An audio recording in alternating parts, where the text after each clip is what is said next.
एजेंसियां किस कानून के अंदर काम करती हैं कि भारतीय जनता पार्टी के अंदर शामिल होने वाले तमाम नेताओं के ऊपर ये एजेंसियां जांच या तो बंद कर देती हैं या ठंडे बस्ते में डाल देती हैं। और एक नहीं दर्जनों इसके उदाहरण हैं। हेमंत बिस्व शर्मा भारतीय जनता पार्टी में आज मुख्यमंत्री हैं। इनके खिलाफ भारतीय जनता पार्टी ने करप्शन का कैंपेन चलाया, इनके ऊपर पूछताछ हुई, एजेंसीज का दबाव डाला गया। मुकुल रॉय, शुभेंदु अधिकारी, नारायण राणे, अजीत पवार जेल में चक्की पीसिंग, छगन भुजबल, प्रफुल्ल पटेल, प्रेमा खांडू, दर्जनों ऐसे नेता हैं जिनके ऊपर एजेंसी की तलवार लटकी हुई थी।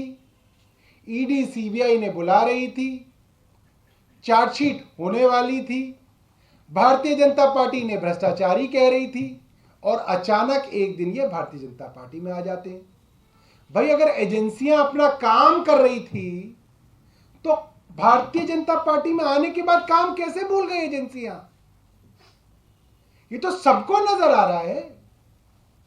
अगर आज मनीष सिसोदिया जी, सत्येंद्र जैन जी, विजय नायर जी ये भारतीय जनता पार्टी में आ जाएं तो एजेंसियां ठंडी हो जाएंगी, एजेंसियां इनको बुलाना बंद कर देंगी, एजेंसियां इनको भूल जाएंगी। ये तो सामने है। मैं हैरान हूं कि भारतीय जनता पार्टी के नेता कैसे प्रेस के सामने ये कह पाते हैं कि एजेंसियां अपना काम कर रही हैं। एजेंसियां ऐसे कैसे काम कर सकती हैं? भारतीय जनता पार्टी में होने से उनके ऊपर केस कैसे बंद हो सकते हैं? ये मुझे भारतीय जनता पार्टी समझाए। आज ये लोग अगर भारतीय जनता पार्टी में आ जाए तो सारा केस खत्म है। और इसीलिए आज अरविंद केजरीवाल जी के पीछे पड़े हुए, क्योंकि अरविंद केजरीवाल देश के अंदर ईमानदारी का दूसरा नाम है। अरविंद केजरीवाल जी वो आदमी हैं जिन्होंने इनकम टैक्स कमिश्नर की नौकरी ठुकराई, आराम की जिंदगी ठुकराई, आईआईटी से पढ़े हुए थे, अच्छी खासी प्राइवेट नौकरी कर सकते थे, वो नौकरी ठुकराई और अपनी ईमानदारी के बल पे दिल्ली के मुख्यमंत्री बने। आज 2 राज्यों में सरकार है। भारतीय जनता पार्टी के पेट में दर्द यह है कि अरविंद केजरीवाल को ईमानदार क्यों माना जाता है, उनसे उनकी ईमानदारी को कैसे छीन लिया जाए। और इसीलिए सम्मन नोटिस पूरे दिन टीवी में चलाना सिर्फ इसलिए ताकि किसी तरीके से यह साबित कर दिया जाए कि अरविंद केजरीवाल ईमानदार नहीं है, या अरविंद केजरीवाल झुक जाए, भारतीय जनता पार्टी के साथ आ जाए। आज इसीलिए सारी एजेंसियां अरविंद केजरीवाल जी और उनकी पार्टी के पीछे पड़ी हुई।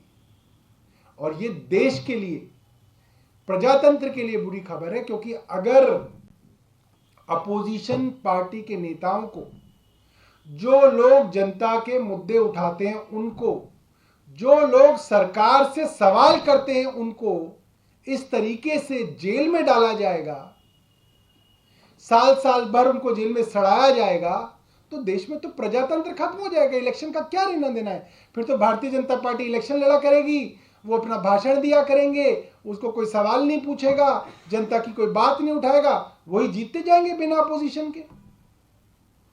तो ये मामला सिर्फ अरविंद केजरीवाल जी का नहीं, ये मामला।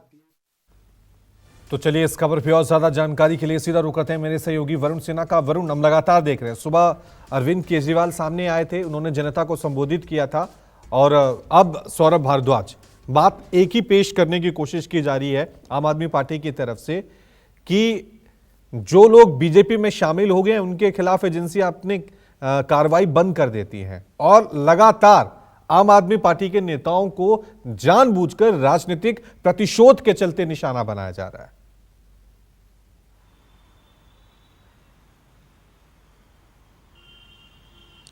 रवि का आपको याद होगा, कल हम और आप यही बात कर रहे थे कि आखिर अब क्या एजेंडा रहेगा, किस तरीके से आम आदमी पार्टी ईडी के नोटिस का जवाब देगी, और सम्मान के जवाब देने के तौर पर अब आम आदमी पार्टी किस तरीके से आम जनता के बीच जाकर ये समझाने का प्रयास करेगी कि जो कुछ भी हो रहा है वो राजनीतिक मंशा के तहत हो रहा है। इसके पीछे जो कारण बताए जा रहे हैं वो इसके कारण ये है कि कहीं ना कहीं 2024 के चुनाव हैं और पॉलिटिकल पार्टी आम आदमी पार्टी लगातार बढ़ रही है, ऐसा आम आदमी पार्टी का कहना है। और इसी वजह से उसको रोकने के लिए इस प्रकार के एक के बाद एक जो है वो ईडी के नोटिस मिल रहे हैं अरविंद केजरीवाल को। आज अगर अरविंद केजरीवाल की प्रेस कॉन्फ्रेंस को भी अगर आप सुनेंगे तो सीधे तौर पे उन्होंने ईडी से ज़्यादा बीजेपी पे निशाना साधा। उन्होंने ये तक कहा कि ये बीजेपी का नोटिस है, ये कहा कि बीजेपी मुझको गिरफ्तार कराना चाहती है।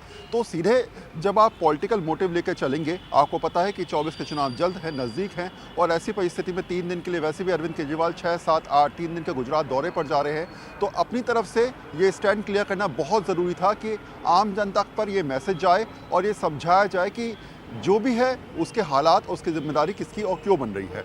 दूसरी बात अब यह आती है कि लगातार पिछले कुछ समय से हमने देखा भी है कि 5 राज्य के विधानसभा चुनाव में आम आदमी पार्टी काफ़ी ज़्यादा बैकफुट पर इसलिए आई क्योंकि वहाँ पर जब भी वो जा रही थी करप्शन की बात वहाँ पर की जा रही थी, और शायद यही वजह थी कि एक नेशनल नैरेटिव बनाने की जो स्थिति बन रही है आम आदमी पार्टी उसको तोड़ना चाहती है। और इसीलिए अब वो लगातार ईडी के नोटिस को लेकर, दिल्ली शराब घोटाले को लेकर, और जो तमाम जो उसके नेता जेल के अंदर हैं वो इसलिए अंदर हैं ये समझाने का प्रयास करी है क्योंकि कहीं ना कहीं वो बीजेपी के पक्ष में जाते हुए नज़र नहीं आए या समझौता नहीं किया, ये समझाने का लगातार आम आदमी पार्टी प्रयास करी है। लेकिन हाँ, ये ज़रूर है कि आम जनता को ये समझाने के लिए अब अगले कुछ दिन यानी कि अगले 15 दिन जो है वो अरविंद केजरीवाल, इसके अलावा दिल्ली के जितने विधायक हैं, भगवत मान और तमाम पंजाब के बड़े नेता जो हैं वो जनता की भी जाना रूबरू शुरू करेंगे। अगले 15 से 20 दिन तक आप देख सकते हैं जन अभियान चलाए जाएंगे। आज से भी एक अभियान शुरू किया गया है, तो यही अभियान अब लगातार चलते रहेंगे। सोच सिर्फ इतनी कि 24 से पहले आम जनता के दिमाग में कम से कम एक नैरेटिव सेट कर दिया जाए, और ख़ासकर उस जनता के जहाँ पर इनका थोड़ा बहुत जनाधार है, जैसे दिल्ली, हरियाणा, पंजाब, यहाँ पर अगर स्थिति थोड़ी सी सुधर जाती है तो निश्चित तौर पे 2024 के चुनाव में जो स्थिति इस समय बैकफुट पर है वो फ्रंट फुट पर आकर अरविंद केजरीवाल आम आदमी पार्टी खेल पाएगी। जी ठीक। तो एक तरफ डर भी है और दूसरी तरफ रणनीति भी है 2024 लोकसभा चुनावों को लेकर कि ज्यादा नुकसान ना हो गिरफ्तारियों की वजह से। बहुत बहुत शुक्रिया वरुण तमाम जानकारी के लिए। खबरों में आगे बढ़ते हैं।